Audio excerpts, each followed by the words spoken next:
Welcome to the Surgical Edge podcast for surgical insights, reviews, discussions, and to stay updated. Let's dive in. There is a very specific type of adrenaline rush that hits when a patient rolls through the emergency department doors, like actively vomiting whole blood. Oh, absolutely. It's completely visceral. Right. I mean, the patient is pale, they're tachycardic, the monitor is just screaming, and it demands absolute immediate clarity from the clinical team in that room. Yeah, you have to be totally locked in. Exactly. So before we begin, please remember, this content is for reference only. You must always follow your local guidelines in clinical practice. Always. But today, we are getting deep into the pathophysiology and, the modern management of acute upper gastrointestinal bleeding. And I think we need to establish exactly what we're dealing with anatomically first. Right, because upper means something very specific here. Yeah, when we say upper GI bleed, we're talking about a strict anatomical boundary, the ligament of Treitz. The suspensory muscle of the duodenum, yeah. It marks the exact transition between the duodenum and the jejunum. So anything bleeding proximal to that point, the esophagus, the stomach, the duodenum, that's your upper GI bleed. And the reason that landmark matters so much for all the surgeons and doctors tuning in is because blood from above the ligament of Treitz has to travel through, the entire digestive tract. Which changes it completely. Right. By the time it exits, it's been oxidized by stomach acid and broken down by gut bacteria. Yeah. So you get that classic, really foul-smelling melena. Oh, yeah, you never forget that smell. Never. And it's so different from the bright red hematochrome you'd see in lower GI bleeds. And, this also explains a very specific, rapid laboratory finding that we see, right? It's a urea spike. Exactly. You draw the initial labs, and the patient has a disproportionately raised serum urea, or BUN, compared to their creatinine. Yeah, I've always found the mechanism behind that to be fascinating. I mean, whole blood is essentially just a massive protein-rich meal. Right, a giant steak in the stomach. Basically, yeah. As that blood sits in the gut, your intestinal flora break down those hemoglobin proteins into urea, and then the urea is absorbed into the bloodstream, spiking your serum levels. So before you even have a camera down the patient's throat, a massive BUN to creatinine ratio is practically screaming that the source is upper GI. It's a huge clue, yeah. So, okay, imagine you're standing in the trauma bay. You have a patient actively losing blood. The human reflex, that sheer clinical instinct we all have, is to want to look inside and stop the leak. You want GI in the room with an endoscope yesterday. Exactly. But diving straight for the camera is a trap, isn't it? It's a massive trap. You don't start with the GI tract, you start with the airway. Right, A, B, C, D, E. Always. I mean, treating a GI bleed is like arriving at a flooded house. You don't immediately dive underwater to search for the burst pipe, You have to turn off the mains and start bailing water. Precisely. You have to secure the system housing the leak before you chase the leak itself. If a patient is hypotensive, hypovolemic, their cerebral perfusion is dropping, right? Yeah. So their level of consciousness is going to plummet. And when you combine an obtunded patient with a stomach that's just, rapidly filling with blood, their gag reflex is totally compromised. Right, so the GI hemorrhage suddenly transforms into a catastrophic airway emergency. It really does. If they aspirate that volume of blood, the mortality risk from acute respiratory failure instantly eclipses the risk from the actual GI bleed. Wow. Yeah, that puts it in perspective. You have to secure that airway, and that often means an early, preemptive, rapid sequence intubation. You drop the tube, inflate the cuff, and protect those lungs. Only then do you have the stability to start dealing with the hemorrhage. Which brings us to the actual resuscitation. You've secured the airway, you've placed 2 large-bore peripheral IVs. Because you need that wide diameter for rapid volume replacement per Poiseuille's law. Right, exactly. And you send off the labs. But right here at the front door, the clinical pathways mandate a specific scoring system, don't they? The Glasgow-Blatchford score. Yeah, and the timing of the Glasgow-Blatchford score is its entire strategic value. You calculate it prior to endoscopy. Before you even see the bleed. Exactly. It relies entirely on what you have right in front of you. Right. Pulse, systolic blood pressure, hemoglobin, and that serum urea we just talked about. And it's exceptionally sensitive at identifying extremely low-risk patients. It really is, because if a patient scores a 0 or a 1, you don't need to admit them and take up an inpatient bed. Right. You could safely discharge them for an outpatient scope. Exactly. It protects your hospital resources. But conversely, the full Rockall score, completely useless to you at the front door. Because it incorporates endoscopic findings, Yeah. right? Like whether there was a visible vessel or a clot. Right. You save Rockall for after the procedure to predict rebleeding and mortality. Okay, that makes sense. Let's talk about the actual fluid resuscitation, though, because this is where I see a ton of friction in the trauma bed. Oh, I know where you're going with this. Yeah, I mean, if I have a patient in front of me who is pale, hypotensive, and vomiting blood, my hand is reaching for the rapid infuser. Right. I want to replace the whole blood they're losing, unit for unit, and pump them back up to a normal hemoglobin level. But modern practice dictates a restrictive transfusion strategy. It feels incredibly counterintuitive, I know, when you're standing there watching the patient bleed out. It really does. But the shift toward a restrictive strategy is grounded in pure hemodynamics. Right. Just think about the pathophysiology of an actively bleeding peptic ulcer. Yeah. The body is desperately trying to form a primary hemostatic plug. Right. A very fragile fibrin clot over the arterial defect. Exactly. And if you aggressively pump the patient full of packed red cells and crystalloids... You're increasing the intravascular volume rapidly. Right. You artificially spike their mean arterial pressure. And that sudden aggressive hydrostatic pressure literally blows the fragile clot right off the vessel wall. Oh, wow. So you inadvertently induce a massive rebleed. Precisely. By trying to fix their numbers on the monitor, you destroy their body's only mechanical defense. That is a phenomenal way to visualize it. So you're aiming for permissive hypotension, or at least a targeted lower hemoglobin threshold? Yeah, usually around 70 grams per liter for a stable patient. You want just enough pressure to perfuse the brain and the kidneys, but not enough to blow the clot. Makes total sense. But I assume clinical judgment overrides the rigid numbers. Oh, of course. Yeah. If the patient has, catastrophic massive exsanguination, or if they have unstable ischemic heart disease where a drop in oxygen will trigger a fatal MI, you adjust that threshold up, maybe to 80 or 90. But the blanket approach of transfusing everyone back to normal parameters is just definitively over. It is dead and gone, yes. All right, so the airway is secure, we've gained access, and we're managing the hemodynamics intelligently with a restrictive strategy. The patient is stabilized. Now we bring in the camera. Yes, finally. But we need to define the timing. Well, if the patient remains hemodynamically unstable despite your aggressive resuscitation, they need the endoscope immediately. Right, and if they stabilize? Then the standard of care is to perform the endoscopy within 24 hours of admission. Okay, and once the scope is down there, we hit the most critical fork in the road for upper GI bleeds. Varicose versus non-varicose. Exactly. We're looking to see if this is an ulcer or varices. Let's tackle varices first, because portal hypertension completely changes the rules of engagement. It changes everything.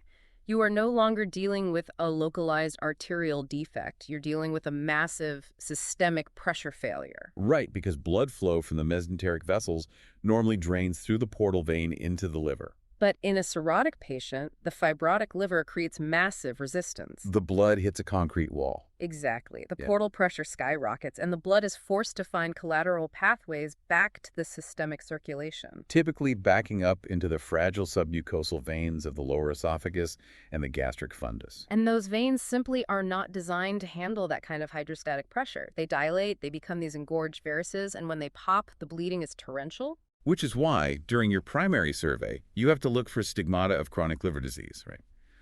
Jaundice, ascites, caput medusa. Yes. If you suspect varices, you do not wait for the endoscope to start medical management. You start vasoactive drugs instantly, like terlipressin or octreotide. Exactly. And mechanistically, terlipressin is a prodrug that gets converted into lysine vasopressin, right? It causes profound vasoconstriction, specifically in the splanchnic arterial bed. It basically chokes off the blood flow going into the portal system, which then drops the pressure inside the varices. That's brilliant. It is. And alongside the terlipressin, you absolutely must start prophylactic 5e antibiotics. Wait, really? Antibiotics for a bleed? Yeah, usually a third-generation cephalosporin. We know that cirrhotic patients with GI bleeds have a massive risk of bacterial infections, like spontaneous bacterial peritonitis. Okay, but how does that help the bleeding? Well, endotoxins from an infection actually trigger the release of heparin-like substances and induce hyperfibrinolysis. Oh, wow. So the infection completely destroys any chance of the varices clotting. Exactly. The antibiotics are literally a hemostatic intervention in these patients. That's wild. Okay, so once medical therapy is on board, the endoscopist goes in for variceal band ligation. Right. They suck the bleeding varix into a cap and deploy a tight rubber band around the base to strangulate it. But what happens when that fails? Like, what happens when the bleeding is so heavy the camera's just swimming in red and they can't even see the varices to band them? That is the ultimate nightmare scenario. If banding fails, or is impossible, you have to physically tamponade the bleeding. With a Sing, Steak, and Blakemore tube. Yes, the gastric and esophageal balloon device. You pass it down, inflate the gastric balloon, pull it up tight against the GE junction, and then inflate the esophageal balloon. To physically crush the bleeding veins against the wall of the esophagus. It's an incredibly brutal intervention. This sounds brutal. It is, and the risk of esophageal necrosis or rupture is very high. It is strictly a temporary bridge. You're just buying hours. Right. So what's the definitive rescue therapy then? Calling interventional radiology for a TPS procedure, a transjugular intrahepatic cortisystemic shunt. Which is an incredibly elegant yet risky physiological hack. It really is. IR goes in through the jugular vein, down into the liver, and deploys a metal stent straight through the fibrotic liver tissue, directly connecting the portal vein to the hepatic vein. You're physically creating a low-resistance bypass channel. The portal pressure drops instantly and the varices decompress. But there's a trade-off. A huge trade-off. You are now bypassing the liver's filtration system. All those unfiltered gut toxins, including ammonia, are shunted directly into the systemic circulation. Which carries a massive risk of severe hepatic encephalopathy. Exactly. But in a life-threatening hemorrhage, it's a trade you have to make to save their life. Okay, so that's the variceal pathway. But what if the scope goes down and it is non-variceal, like a classic bleeding peptic ulcer or a Mallory-Weiss tear from forceful retching? Then there is an absolute, unbreakable mechanical rule for endoscopic hemostasis. Right, never use adrenaline alone. Never. Let's break down why. Because injecting dilute adrenaline around an ulcer seems like a great idea on paper. It's an alpha-1 agonist. It causes profound local vasoconstriction. Yeah, and the sheer volume of the injection creates a local tamponade effect, physically squeezing the bleeding vessel shut. Right. You look at the monitor, and the active spurting stops immediately. And that is exactly why it is so dangerous. It gives you a false sense of security. As it wears off. Exactly. The adrenaline washes out of the tissue within 20 minutes, the local swelling resolves, the vessel relaxes, and the patient rebleeds massively in the recovery room. So the adrenaline is really just to clear your visual field. Precisely. You use the adrenaline to stop the bleeding just long enough to see the underlying vessel, and then you must follow it with a definitive mechanical or thermal fix. Like deploying endoclips to permanently pinch the artery shut, or using a Huter probe to physically weld the tissue together. Yes. Dual therapy is the absolute standard of care here. And once you've mechanically clipped the vessel, you immediately back it up pharmacologically with high-dose intravenous proton pump inhibitors. Yes, and the physiology here is brilliant. We aren't just giving PPIs to heal the ulcer over the next few weeks, you know. I'm giving them to protect the physical clot we just formed. Exactly, because coagulation is highly pH dependent. Platelet aggregation just drops off a cliff in an acidic environment. Plus, gastric acid converts pepsinogen into pepsin, right? And pepsin is highly proteolytic. It will literally digest the fibrin clot right off the vessel. Exactly. By hitting them with a high-dose PPI, you push the gastric pH above 6.0, you neutralize the acid, you inactivate the pepsin, and you give that fragile clot a fighting chance to organize and stabilize. Which brings us to a major clinical headache. Fixing the anatomical leak with a clip and a PPI is straightforward enough. But managing the patient's existing pharmacology is a total minefield. Oh, it's one of the most difficult multidisciplinary conversations we have. You're constantly balancing the risk of the patient bleeding to death against the risk of the patient clotting to death. Let's look at aspirin. Obviously, NSAIDs like ibuprofen are stopped entirely because they strip away the protective gastric mucosal barrier. But aspirin is a different story, especially if the patient is on it for secondary prevention. Right, meaning they've already had a myocardial infarction or a stroke. Wait, if the patient is bleeding internally, why does the guidance suggest we might restart their aspirin? That sounds crazy. I know, the natural instinct is to stop all antiplatelet drugs. But if a patient is on secondary prevention aspirin, their baseline cardiovascular risk is staggering. Okay. And an acute systemic bleed creates a highly prothrombotic inflammatory state. If you stop their aspirin removing that thromboxane A2 inhibition while they're in this hypercoagulable stress state, their risk of a massive fatal MI or stent thrombosis skyrockets. And the data shows that the mortality from an acute MI in this setting vastly outpaces the mortality of a recurrent GI bleed. Exactly. So the protocol is, once hemostasis is securely achieved with endoclips, you actually continue or restart the aspirin very quickly. You trust your mechanical clips so much that you reintroduce an antiplatelet. It's a calculated risk, but it saves lives. Now, the calculus gets much more complicated with the heavier hitters, the direct oral anticoagulants, the DOACs, or warfarin. That requires urgent MDT discussion, right? Between GI, cardiology, and hematology. Yeah, because you have to weigh the exact nature of the ulcer against the exact indication for the anticoagulation. Like if a patient is on a DOAC for uncomplicated atrial fibrillation, you can usually hold it for a few days. Right, but if they have a mechanical mitral valve, the risk of catastrophic valve thrombosis is immediate. So in those severe cases, you might have to use specific reversal agents, like idarucizumab for dabigatran or andexanet alpha for the factor A inhibitor. Exactly. You reverse them to allow the endoscopist to safely clip the ulcer, and then you quickly bridge them with a fast-acting heparin drip that you can easily titrate off if they rebleed. It is incredibly delicate. There is one pharmacological intervention that I know causes a lot of confusion, particularly for emergency physicians. Tranexamic acid, or TXA. I mean, in a trauma bay, we hand out TXA like water. Car crash, TXA. Postpartum hemorrhage, TXA. It's a synthetic lysine analog that stops the body from breaking down clots. So why is it specifically not recommended routinely for massive GI bleeds? It's a fantastic question, and it comes down to the fundamental difference between systemic trauma and an isolated gut bleed. Okay, walk me through that. In major trauma, the patient develops a systemic consumptive coagulopathy and hyperfibrinolysis. The whole body is chewing through clotting factors. TXA halts that systemic cascade. But a GI bleed isn't systemic coagulopathy. It's a localized anatomical hole in an artery sitting in a bath of hydrochloric acid. Exactly. And when we look at the data, specifically the massive HUL-IT trial, which randomized over 12,000 patients with acute upper GI bleeds to TXA or placebo, the results were pretty definitive. No reduction in death from GI bleeding. None. However, there was a statistically significant increase in the risk of venous thromboembolism, deep vein thrombosis, and pulmonary embolisms. Oh, wow. So you aren't saving them from the gut bleed, but you're actively increasing their chance of throwing a fatal PE. Precisely. The evidence simply does not support throwing TXA at a localized gut bleed the way we do for systemic trauma. Okay, so we've secured the airway. We've utilized a restrictive transfusion strategy to protect the clot. We navigated the variceal pressure gradient problem, dual therapy, the ulcers, and we walked the pharmacological tightrope. We've done a lot. We have. But what happens when all of that fails? What happens when the patient is still bleeding? Then you are facing the surgical dilemma. And the paradigm of the surgeon's role here has completely shifted over the last 2 decades. Right. The key question for the surgical team is no longer, where is the bleed so I can open the stomach and oversew it? No, the question now is the patient failing non-operative management? Surgery has moved way down the algorithm. Yeah. It's now viewed entirely as a rescue option, like the ultimate safety net. Exactly. But the guidance is adamant about recognizing the clinical triggers, the red flags that demand early surgical escalation. So what are we looking for? You're looking for signs that the endoscope and the IR suite have failed. That means recurrent hemodynamic instability despite adequate resuscitation. Or an ongoing massive transfusion requirement.